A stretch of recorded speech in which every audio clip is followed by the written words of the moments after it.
Bonjour à tous, bienvenue dans l'interview. Bonjour Benoît Ludgen. Bonjour. Cette élection présidentielle à la tête du CDH, elle a été indispensable? Chez nous, c'est indispensable la démocratie interne, bien sûr, de pouvoir avoir des moments de respiration démocratique pour que les membres, les militants puissent se prononcer sur un projet pour les 5 années à venir. Ouais, il fallait la faire tout de suite maintenant et se mettre en ordre de marche pour la bataille, c'était ça l'idée? Alors c'était ça l'idée, mais au-delà de cela, c'est simplement respecter les statuts du CDH. Donc il est prévu au niveau du CDH qu'on vote dans les 6 mois qui suivent l'élection. Donc chez vous, on n'a pas avancé l'élection?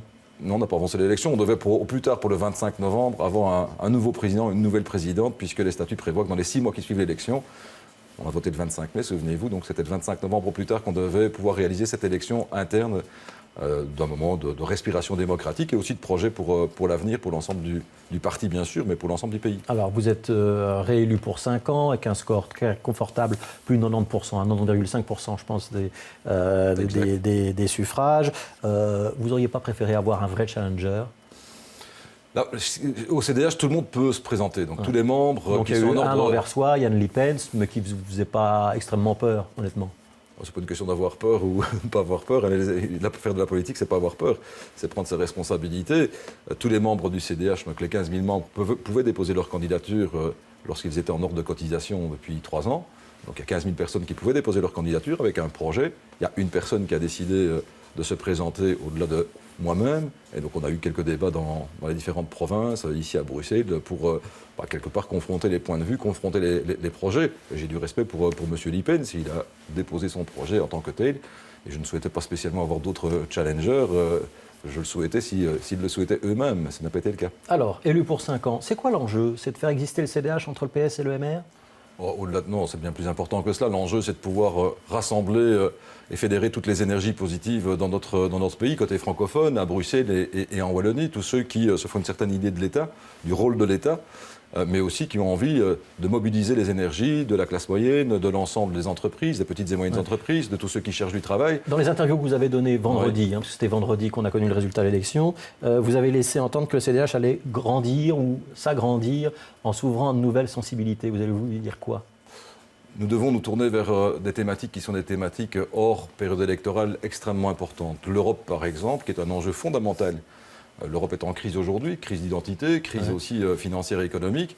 Nous organiserons un grand congrès sur ce thème-là. Vous verrez qu'il y a toute une série de personnes qui ne sont pas aujourd'hui au CDH, qui vont venir nous rejoindre, des experts, des membres de la société civile, des citoyens engagés qui ont envie de défendre une Europe beaucoup plus forte, donc, de croissance, d'emploi, de formation, de jeunesse surtout.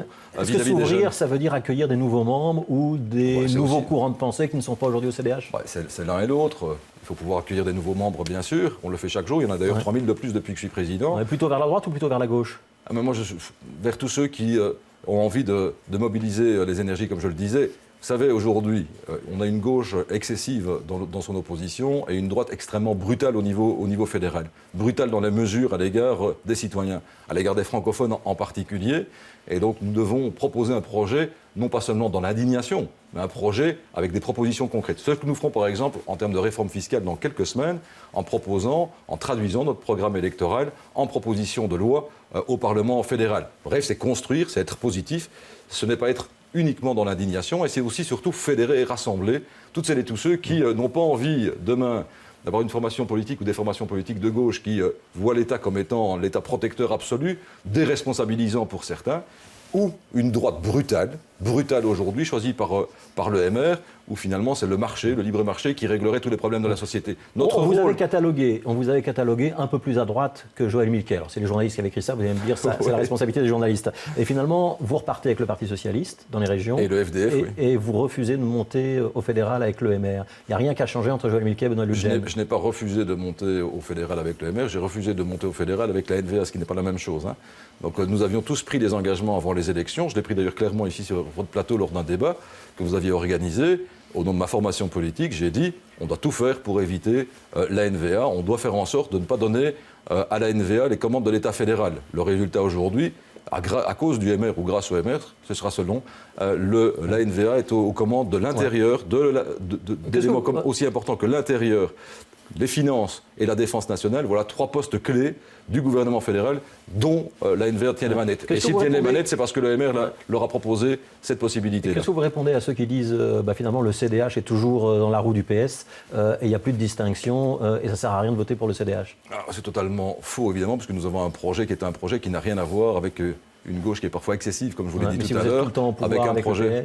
Ce n'est pas le cas, puisqu'on est dans beaucoup de communes avec le mouvement réformateur. Et par ailleurs, dans les hypothèses après les élections, il y avait des hypothèses qui auraient pu être différentes si M. Michel avait pris contact notamment avec M. Maguin, puisque nous sommes avec le FDF ici à Bruxelles avec le Parti Socialiste. M. Michel a fait le choix de ne jamais contacter M.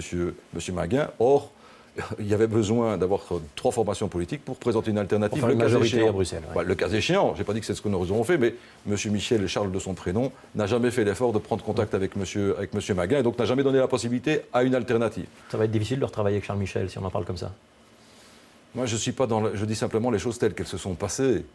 Voilà. Vous pourriez retravailler avec le mouvement réformateur demain ou après-demain sans difficulté. J'ai une difficulté la condition quelle est-elle, ou quelles sont les conditions, que ce soit vis-à-vis des colos, que ce soit vis-à-vis du MR ou vis-à-vis du Parti Socialiste, les conditions au niveau du CDH, elles sont exactement les mêmes. Respecter ses engagements préélectoraux. Le MR n'a pas respecté ses engagements préélectoraux, puisqu'ils avaient dit clairement, M. Michel en tête, pas question de mettre la NVA au pouvoir, c'est ce qu'ils ont fait. Premier élément. Deuxième élément, c'est par rapport aux entreprises, aux petites et moyennes entreprises, par rapport aux travailleurs, par rapport à ceux qui cherchent du travail, d'avoir une réforme fiscale digne de ce nom, où on baisse la fiscalité qui pèse sur le travail, on encourage l'emploi, la formation et la jeunesse, et on a un projet moteur et fédérateur pour toute la Belgique. Ce n'est pas le cas non plus. Donc 2 fois, c'est le non-respect des engagements. Quand le gouvernement Michel annonce qu'il va réfléchir à une nouvelle taxation sur les revenus du grand capital, vous êtes prêt à les soutenir? Alors un jour on réfléchit, le lendemain on ferme la porte. On voit bien que de toute façon la décision est prise depuis Anvers et pas depuis le 16 rue de la Loi. Le ministre des Finances a annoncé hier que la discussion était close et le MR a emboîté le pas en disant c'est plus à l'ordre du jour. Ouais. Si ça revenait à l'ordre du jour, est-ce que vous pourriez voter avec eux? Bien sûr qu'on pourrait voter. On fera d'ailleurs des propositions fiscales en la matière. Pour faire quoi? Un exemple. Les intérêts notionnels coûtent 6 milliards d'euros par an. 6 milliards d'euros par an. Utilisons ces intérêts notionnels pour baisser la fiscalité pour les petites et moyennes entreprises, pour soutenir les indépendants et aussi à l'IPP, l'impôt pour les personnes physiques, de relever la quotité exonérée d'impôt. Ça veut dire quoi? Donner un salaire net plus important pour les travailleurs. Voilà des propositions qui étaient dans le programme électoral du CDH, qui étaient d'ailleurs repris par d'autres formations politiques, en l'occurrence le MR, et qui sont aujourd'hui abandonnées par cette formation politique. Nous serons donc à la fois constructifs, mais à l'offensive pour défendre un projet qui est un projet qui a du sens. Ouais. C'est ça le plus important, c'est donner du sens à la politique, du sens à l'action que l'on veut mener partout dans les entités fédérées comme au fédéral. Est-ce qu'on est en train de passer d'un fédéralisme de coopération à un fédéralisme d'affrontement, Donald Jen? J'espère que non. Ouais. Quand le bourgmestre de Charleroi, par ailleurs ministre-président wallon, refuse d'inviter le ministre de l'Intérieur pour inaugurer un commissariat, c'est pas un mauvais signe? C'est un mauvais signe. C'est un mauvais signe et je trouve qu'il n'aurait pas dû le faire. Je le dis très clairement, il n'y a pas de raison, on doit respecter les institutions. Bien sûr que je n'accepte pas que la NVA ait été mise au pouvoir par le mouvement réformateur, mais la NVA est au pouvoir. Monsieur Yann Bonne est ministre de l'Intérieur, il devait donc être invité. Je trouve que ça aurait d'ailleurs été plus subtil de l'inviter, ce qui est juste normal, et de faire passer quelques messages lors de sa venue à Charleroi. Alors, quelques questions posées par des internautes. Je vous en prie. Alors, l'IRDE vous demande, est-ce que le CDH existera encore dans 5 ans? Est-ce qu'il existe une aile droite au CDH? Et est-ce que le MR ne va pas vous bouffer? C'est le terme qu'il emploie. Mais le projet du CDH, c'est de dépasser... Il y a une aile droite? C'est de dépasser les clivages au CDH. Il y a des sensibilités extrêmement différentes à l'intérieur du CDH. C'est un projet rassembleur. Il y a deux éléments importants au niveau du CDH. D'abord, être au rendez-vous des valeurs fondamentales, de liberté, de lutte contre le populisme, contre le racisme.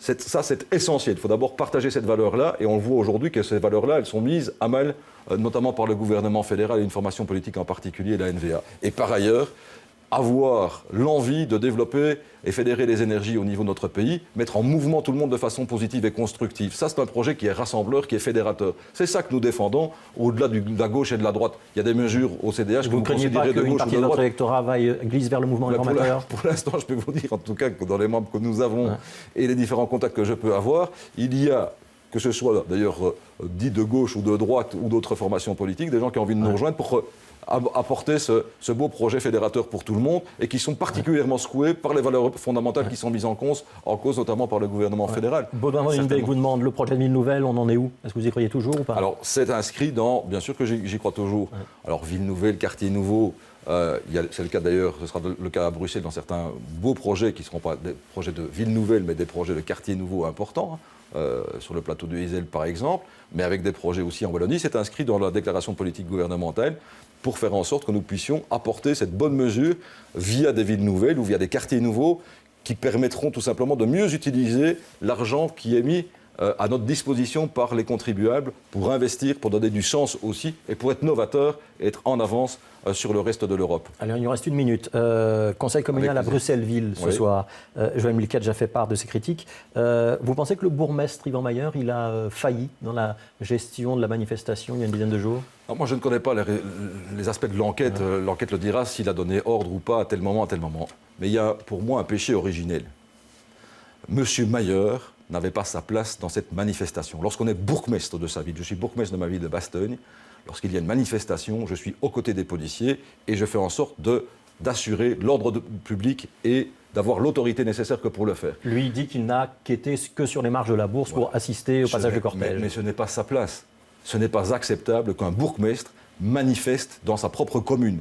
C'est du non-sens, c'est le surréalisme absolu. Et donc, sur ce point-là, il y a déjà un problème de départ qui est important. Sur le reste, l'enquête déterminera quelles ont été les actions ou l'inaction de la part de monsieur Mayer et les conséquences qu'on a pu connaître. Vous êtes mais bourgmestre. on ne peut pas être jugé parti au travers d'une manifestation comme celle-là. Vous êtes bourgmestre. Est-ce que c'est sain que ce soit un bourgmestre qui donne des ordres aux forces de police ou est-ce que le maintien de l'ordre ne devrait pas être délégué à un fonctionnaire? En tant que bourgmestre, on fait ça en pleine collaboration dans ma zone de police. Je ne suis pas seul, je suis avec le chef de zone et on prend des mesures ensemble. Et c'est important aussi sur le plan démocratique que l'autorité politique que je représente comme bourgmestre puisse aussi agir pour éviter des dérapages et pour qu'il y ait aussi une bonne collaboration entre les autorités à la fois administratives, policières et judiciaires aussi, et l'autorité politique. Merci Benoît Ludgen d'avoir été dans l'interview. Dans un instant, c'est la météo avec Patrick Vermeer. Bonne semaine.